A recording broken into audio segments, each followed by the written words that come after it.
the left shoulder to the Milo, so that way you can see his face and his body.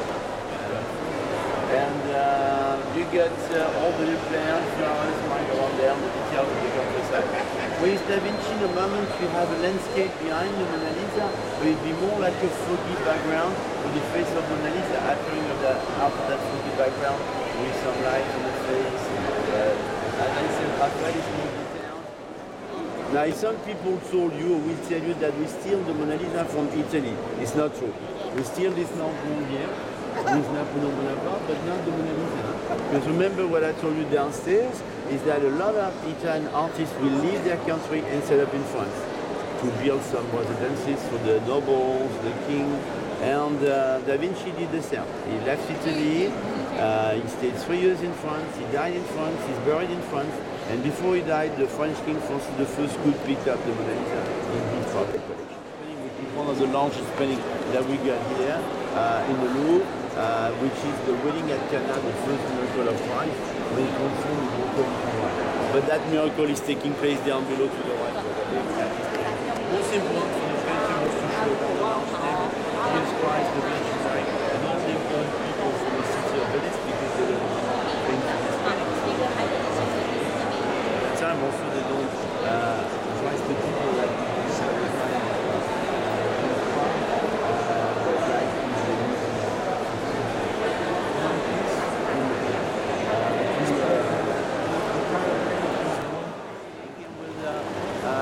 decoration from the 19th century.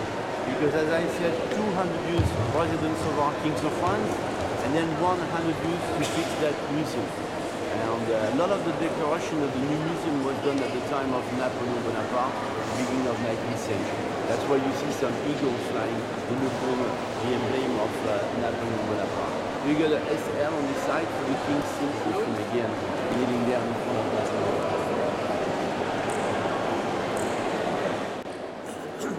This is another large painting, second largest painting that we got in the Louvre after the wedding at Cana, the first miracle of Christ that we saw. And you know that it took the painter David or David 2 years to do this painting. Is that you got Napoleon Bonaparte holding the crown, because at the last moment, without telling the Pope before, you will pick up the crown from the hand of the Pope, then he will crown from the stairs, then he will crown. So nice position for this statue on top of that staircase, and this statue is called the Ring Victory of Samothrace, or the Flying Victory of Samothrace. The age of that statue is between 200 and 300 years BC, so a long time ago.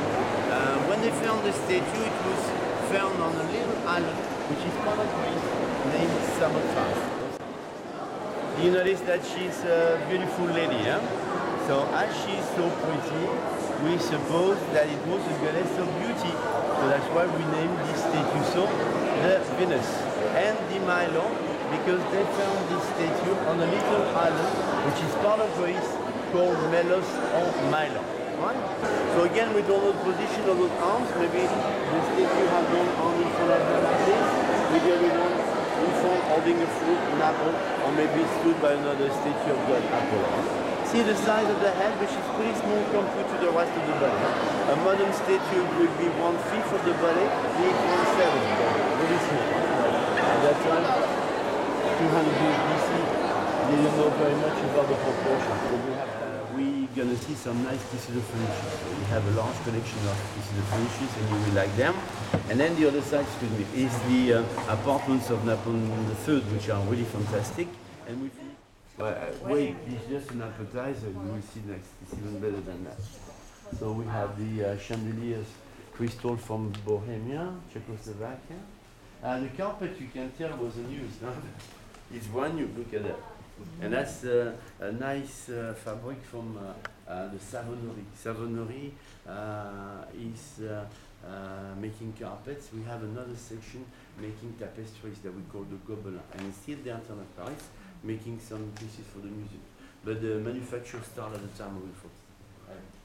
Appetizer, we get to the lunch now. This style of pieces of finishes is like the 40s, okay? But made in the 19th century. Little boudoir, and now you get the lunch.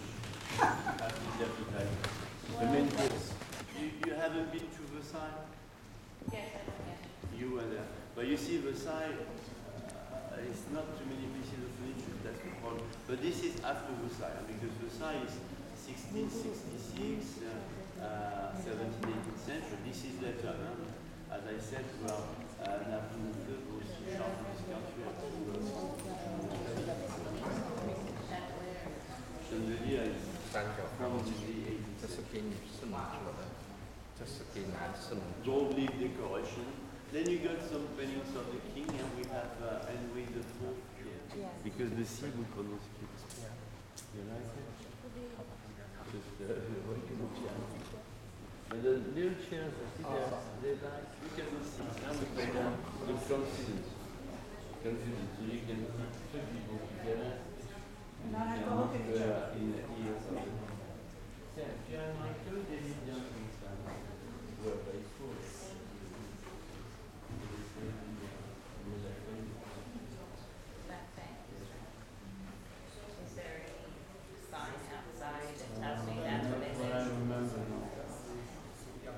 Because they live in different places. Have a look at the table. So imagine that this was set up for these guys, Napoleon III, and he never used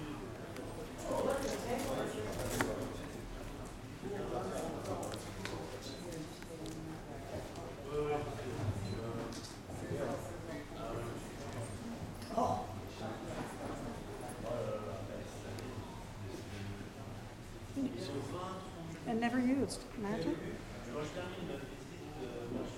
Too loud. We can see the table again. You like it here, huh? It's nice, huh? And then we had refitting here on the watch. Eagle, as I said, then when we saw the decoration, was the emblem of Napoleon Bonaparte. Yes, and Napoleon Bonaparte. Don't use it very much either, as you can see. And we finished downstairs with some winter garden that depend on.